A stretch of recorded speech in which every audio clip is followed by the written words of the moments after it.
Eto na, mga kaibigan, Attorney Harry Roque, bibit-bitin papuntang Pilipinas galing diyan sa Netherlands.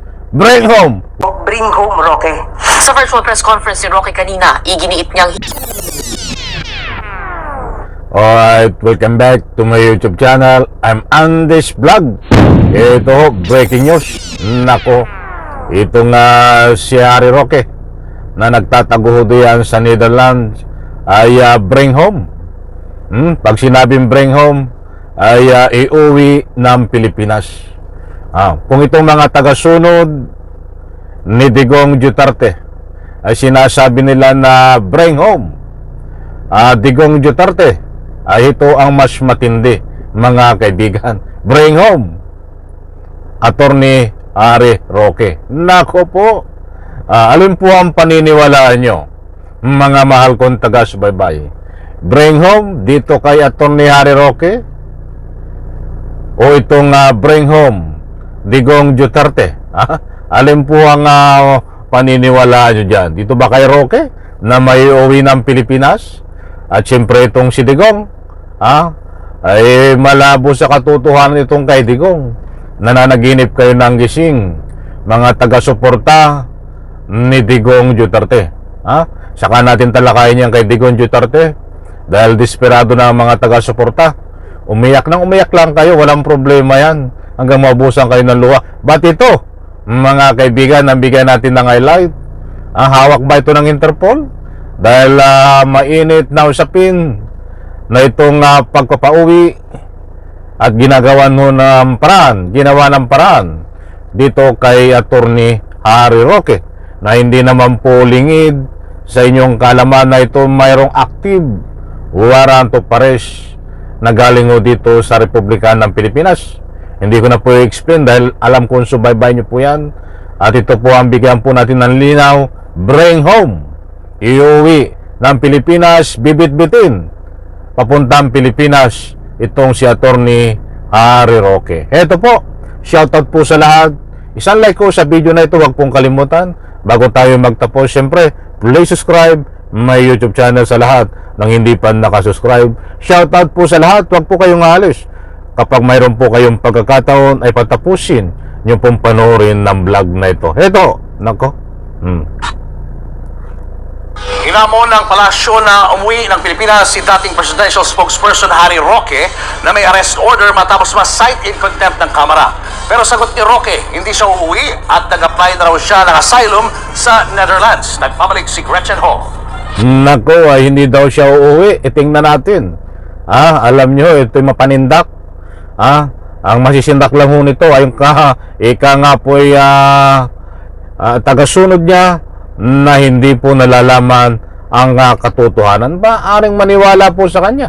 Ba't hindi po, pag hindi po tayo nagsuri, ay pwede po tayong maniwala sa kanya. Ito po, mas marami pa nating matutuklasan at sa bandang gitna po nito ay ilalahad ko po sa inyo, bibigyan ko po kayo ng resibo kung paano mapauwi, bring home itong si Harry Roque. Ito po.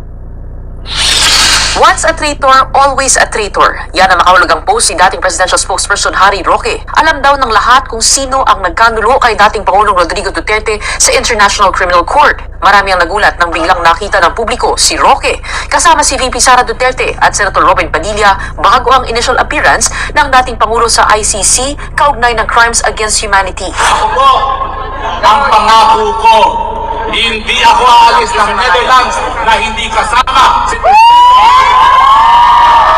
Ay patuloy ang pambubudol doon sa Netherlands. Ay ang pinagsisigawan niya ay hindi siya uuwi hanggang hindi kasama itong si Digong Duterte na mabubulok ko yan sa kulungan dahil patong-patong ng murder case. Wala na akong pag-asa yan, mga pakakaibigan, kung magbabase tayo sa ebidensya. Wag mo natin, bakit napapasama pa ang Digong Duterte? Saka natin talakayan. Dito tayo kay Roque. Kita nyo sige, sabi niya hindi raw siya uuwi. Ito pa mga kaibigan, patindi ng patindi, at dito ay matutuklasan nyo kung bakit bibit-bitin, kung bakit bring home, kung bakit dadamputin at para pauwiin sa Pilipinas itong si Harry Roque. Ito po. Sige. Matagal nang hinahanap ng mga otoridad sa Pilipinas si Roque dahil sa arrest order ng House Quad Committee matapos na ma-contempt dahil bigong magsumite ng mga dokumento sa isyu ng umano'y pagkakasangkot niya sa Pogo. Sa kabila ng paghahanap sa kanya, pati pa ngayon si Roque ng legal team ni Duterte sa ICC. Kasama siyang nananawagan na pauwiin na ng Pilipinas ang dating Pangulo. Sa protesta kasama ang mga OFW, tila ng asar pa si Roque na hindi siya mapapauwi ng pamahalaan. Kunin niyo ba ako? Ang hindi alam na mga pangalan dito sa Europe, payo na ang kapangyarihan mo. Dito sa dahig, ito ang sentro ng karapatang pantao.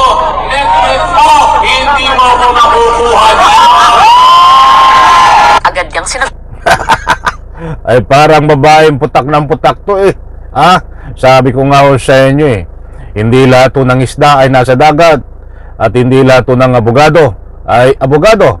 Mayroon pong abogado. Ay nako. Alam ko mga kaibigan, nakuha nyo ang gusto kong ipunto. Eto pa. Sagot ng Malacanang. Mas maganda po siguro na i-challenge Sentro ng karapatang pantao. Net mo, hindi mo ko makukuha dito. Agad niyang sinagot ng Malacanang. mas maganda po siguro na i-challenge po talaga natin siya na siya po yung umuwi. Kasi di ba bring home FP Duterte. So siguro mas magandang isigaw po rin ng mga tao, bring home Roque. Sa virtual press conference ni Roque kanina, iginiit niyang hindi siya uuwi ng Pilipinas. I cannot come home. I have to defend my president as a member of the list council of the ICC at The Hague. May nakabinbin pa raw siyang petisyon sa Korte Suprema na kung may kwestiyon sa paghingi ng dokumento ng Ang daming rasyon Ang daming katuwiran nitong palpak. O ito pa. Attorney, paano po kung mag-file ng extradition request ang Pilipinas para kayo po ay mapauwi? Well, I'm formally announcing that after our meeting today, I'm filing formally for asylum here at the Netherlands. Kapag naaprubahan ng asylum, hindi mapapadeport si Roque sa Pilipinas. Mula sa The Hague sa the Netherlands, nagbabalita Nako, ang lakas ng loob akala nito ni Roque ay hawak niya ang Netherlands. Si Juma Sison ho ay na-approve ang political asylum niya before. Ilang taon na ho ang nakakaraan nun. Hindi pa ganong kahigpit ang Netherlands sa pag-approve ng asylum, political asylum. At siyempre, kung tutuusin, kung ikakatuwiran nyo ay political persecution, nako ho, ay malabo ho ito. Malabo na ma-approve ang political asylum na ho nito. Kaya tabangan po natin, mga kaibigan, na ito ay disapprove. Kaya ang panawagan ho, kaya't nasabi nga po natin na pauwiin na ng Pilipinas, bibitbitin itong si Sara Duterte, I'm very sorry, itong si Harry Roque. Ay sabi nga ng Malacanang sa pamagitan nitong ni Attorney Claire, kung mayroong bring home